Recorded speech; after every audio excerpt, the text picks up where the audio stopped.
E nesta semana, 2 moradores em situação de rua foram mortos em Cuiabá. São tragédias que retratam a realidade de uma população frequentemente esquecida pela sociedade, que é marcada pelo preconceito, vulnerabilidade e também violência. E é para falar sobre esse assunto que está aqui no estúdio do Jornal do Meio-Dia a integrante da Comissão de Trabalho do Conselho Nacional dos Direitos Humanos da UFMT, a doutora em Psicologia, Vanessa Clementino Furtado. Boa tarde, doutora, e seja bem-vinda aqui ao Jornal do Meio-Dia. Boa tarde. Bem-vinda. Obrigada. Primeira questão, as pessoas vulneráveis, os moradores em situação de rua, porque normalmente a sociedade só consegue enxergá-los pegando esses dois casos, ou quando é atropelado ou quando é assassinado de forma fria e covarde. Essa é uma questão bastante emblemática, assim, né? A gente pode avaliar como são pessoas que estão historicamente invisibilizadas, né, no seu processo de vida, mas a gente olha, deixa de olhar quando as coisas estão acontecendo e olha quando a tragédia está quando acontece a tragédia, né? Seja não só em situação como eles são porque vítimas. Nesse momento a sociedade não consegue mais fechar os olhos para os invisíveis. Será que não é isso? Eu acho que nesse momento, quando essas tragédias acontecem, isso emerge, né? Isso vem de novo, como a gente viu no começo, no final do ano, para o começo do ano, com a proibição da entrega das marmitas, por exemplo. Aí as pessoas olham e falam, olha, são pessoas que têm direitos, né? Porque eu acho que a principal questão é essa perda, né, ou essa expropriação do direito da pessoa por ela estar em situação de rua. Então, quando esse tipo de tragédia acontece, parece que se lembra que ela tem direitos, né, nessas condições. Agora, doutora, é um problema tão complexo e eu lhe pergunto, por onde começar? Existe um conjunto, né, talvez, de possíveis soluções. Essas pessoas muitas vezes não têm condição sequer de sair daquela vulnerabilidade da situação de rua mesmo. Então, o que falta hoje para dar uma condição melhor, uma dignidade à vida para essas pessoas? Acho por onde começar? A principal questão são políticas públicas, né? A gente, por exemplo, eu estou na universidade, a gente pode desenvolver projetos, ações, mas a gente não pode substituir o que é o dever do poder público. Em 2023, o governo federal lançou um plano nacional, né, para auxílio das pessoas em situação de rua. É um plano pactuado, interministerial, e esse plano prevê 99 ações. Então, cabe aos municípios e ao Estado fazer a pactuação para compor esse plano e fazer algumas medidas que já estão lá, né? É um plano que foi construído não da cabeça dos gestores, né? Acho que é importante dizer, mas com o apoio do movimento social. O movimento social das pessoas em situação de rua é um movimento grande, amplo, nacional, né? Então, pesquisadoras, pesquisadores, pessoas que atuam na área, profissionais da assistência social, da saúde. Então, foi um plano bastante importante, né? Muito debatido.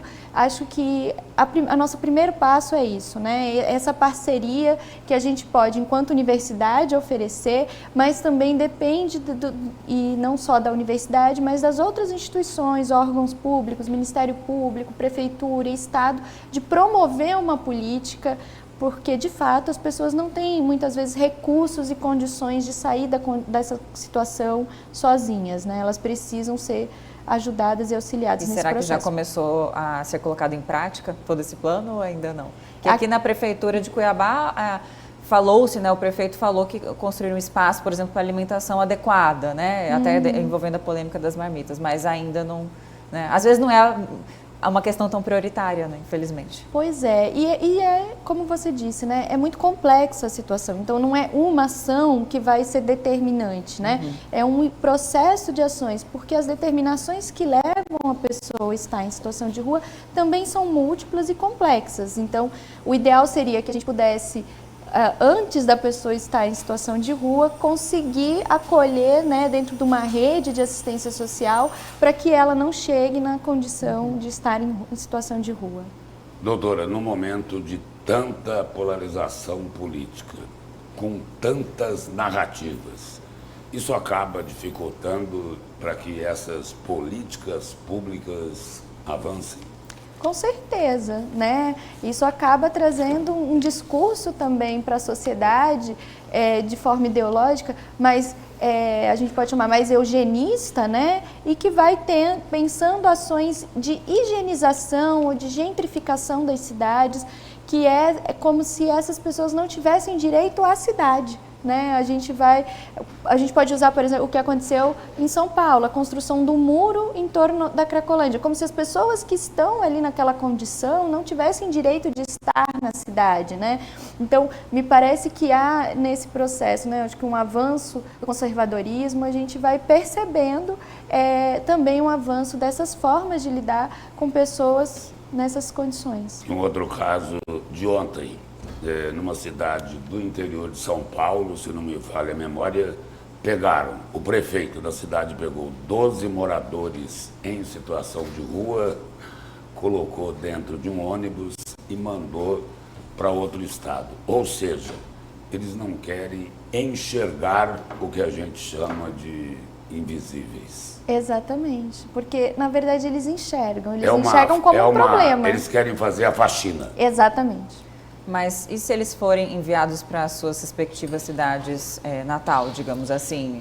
Existe talvez uma possibilidade de se resgatar, né, esses laços e tudo mais. Em relação a muitos moradores, infelizmente, devido ao vício, eles acabam cometendo crime. Então, eles geram, sim, uma situação de perigo ali, né? Esse é o problema. Muitas pessoas não têm preconceito pela pessoa estar ali, mas por elas estar tão dominada por aquele vício e estar alheia ali de suas faculdades mentais, que acaba cometendo um crime, infelizmente. Então, esse é o problema, né? E aí eles ficam em situação de rua e nada muda.